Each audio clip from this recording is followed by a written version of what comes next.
everyone, welcome back to Sunday Live Trend. Thank you so much guys for tuning in. Well guys, I'm back again with Umvelase soap stories and today sikhuluma ke guys ngomkhokha. Yabona ke isikhathi abantu abaningi ekudala besilindile la uMamzobe ezokhokhela khona izono zakhe sesize safika guys. Kudala ke uMamzobe echanasa lapha ke kwaMvelase exosha emzini wabo wathatha ibandla ke wagcina ke sethatha nesikhundla sokuba ke umkhululi. Nizokhumbula guys ukuthi ke usiphamandla kanye nesigungu sebandla last week babamba ibhande bakhuphukela entabeni bayofuna Umvelase omkhulu ukuthi ke azibonakalise. Wavela kuMvelase batshela ukuthi ke ababuyele ethempelini lapho ke bezokwazi ukuthi banqobe khona izitha zabo.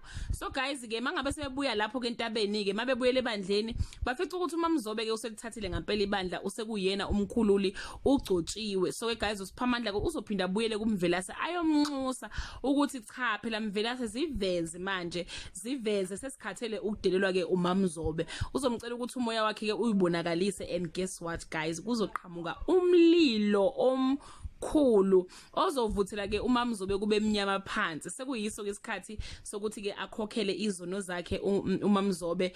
Umvelase guys uzomshisa ngomlilo ozobona uyena kuphela phela ngoba Umvelase unjalo aze ke afake namabhandishi ngoba eyibona ukuthi ulimele kodwa abantu bengaboni ukuthi ke uMamzobe khona inkinga anayo.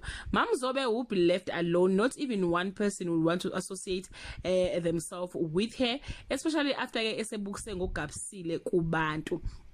Guys kusazoba mnandi yabona kuleli viki leli hayi lo phela kumnandi ngempela phana ke kumkhokha kusazoba lithi.